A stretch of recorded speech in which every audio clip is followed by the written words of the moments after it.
He saves us on no other ground than that we trust Christ.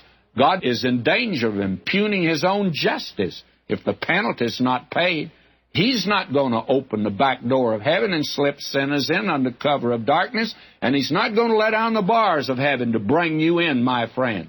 But He loved you, and Christ died for you to make a way. The penalty has been paid, and now we know that Christ paid the penalty for our sin, and our salvation rests upon through faith in His blood. He paid the penalty. Jesus paid it all. All to Him I owe. Sin had left a crimson stain. He washed it white as snow. Now we have here a new section that's beginning. We have here a revelation of the wrath of God against all unrighteousness. We have here the revelation of the sin of man, beginning here at verse 18 through the 20th verse of the 3rd chapter. And friends, this is Sinnerama. The universal fact is man is a sinner. And the ecumenical movement is always away from God. And the axiom you can put down here is the world is guilty before God, and all need righteousness. Now, Paul is not attempting in this section to prove man's a sinner. You attempt to read it that way, you'll miss the point. All Paul is doing is stating the fact that man is a sinner. And first of all, he not only shows that there's a revelation of the righteousness of God, but there's the revelation of the wrath of God against the sin of man. Now we have here a natural revelation of God. This is the original version, by the way, and we don't have any translations of this one. You can read it in the original. Every one of us can do that. Listen to him. For the wrath of God is revealed from heaven against all ungodliness and unrighteousness of men who hold down the truth in unrighteousness. Now let's look at this for just a moment, because this is very important. The wrath of God is revealed today. Actually, you want to know what salvation really is. You have to know how bad sin is. Stifler again says sin is the measure of salvation. Now, the wrath of God is God's feeling and not His punishment of sin. It's His holy anger. Wrath is the antithesis of righteousness, and it's used here as a correlative. It's being revealed. This is God's answer to those who assert that the Old Testament presents a God of wrath, while the New Testament presents a God of love.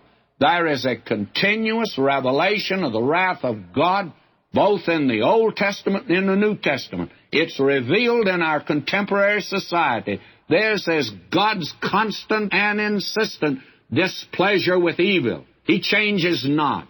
God is merciful, not because He's lenient with the sinner, but because Christ died. The gospel has not changed God's attitude towards sin. The gospel has made it possible to accept the sinner. The sinner must have either the righteousness or the wrath of God. Both of them are revealed from heaven, and you can see it on every hand. You want to know how bad sin is? You look at the venereal diseases today. You don't get by with it. My friend, you don't get by with sin. Not at all. I'm not attempting today to give personal illustrations, but I've been a pastor long enough to see again and again the judgment of God upon sin. It's revealed from heaven. There will be a final judgment, and now it's against all ungodliness. Ungodliness is that which is against God. It's that which denies the character of God. The irreligiousness today, those that disregard the existence of God, that's a state of the soul. God hates that. To deny Him, not recognize Him, that's sin. Unrighteousness. Now, unrighteousness is against man. Ungodliness is against God. Unrighteousness is against man. What does that mean? It's the denial of the rule of God. It's the action of the soul. That man that gets drunk, goes out on the freeway, breaks every traffic law, and kills someone. My friend, that's unrighteousness. He's sinning against man. The man that is dishonest in business, that man's unrighteous. God hates that. God will judge that. There are those that hold it down. They repress it. But may I say to you that the wrath of God is revealed against those, because that which may be known of God is manifest in them, for God hath showed it unto them. Now there is this original revelation from God. The invisible things of Him from the creation of the world are clearly seen, being understood by the things that are made, even His eternal power and Godhead, so that they are without excuse. Now, this universe that you and I live in, it tells two things about God, His person and His power. And it's been from the time that the world was created, and it's clearly seen. How can invisible things be seen? Well, Paul made this a paradox purposely. When people say today, oh, the dim light of nature way back yonder at the beginning, man in the Stone Age, and he began to fall down when a tree fell in the wilderness and the lightning struck it, that's a man-made lie. Creation is as clear as anything possibly can be. Creation is one of God's methods of revelation, and it's primary revelation. The psalmist says, when I consider thy heavens, the work of thy fingers, the moon and the stars which thou hast ordained. Why, the heavens declare the glory of God, and the firmament showeth His handiwork. His eternal power and deity, power and person. Creation reveals the unchangeable power and existence of God. He's left Himself without witness in that He did good. He gave us rain from heaven, fruitful seasons, filling our heart with food and gladness. And we are the offspring, not the sons of God, but the creation of God. And we ought not to think the Godhead's like unto gold or silver. There is that within man which so catches the meaning of all that's without as to issue in an instinctive knowledge of God. I think today the most ridiculous thing in the world is an atheist. He is the most illogical. He's the most senseless. He's the most stupid. For the fool hath said in his heart.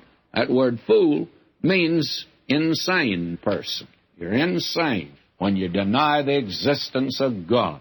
It's a great universal fact that man is totally depraved. And there is an ecumenical movement, but it's not toward God, it's away from God.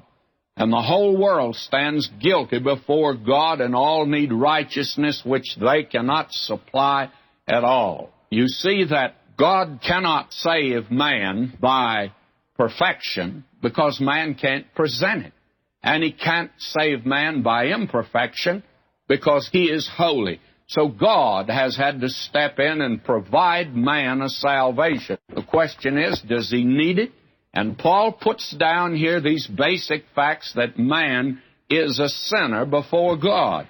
Now, if he isn't a sinner, he doesn't need a Savior. And the measure of salvation, of course, is the measure of sin.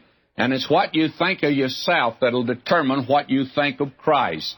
If you're self-sufficient, you won't need Him at all. And if you see yourself in need of a Savior, then you will turn to Him. That is all important. Now, Paul's not trying to prove here man's a sinner. He's merely stating facts that are quite obvious.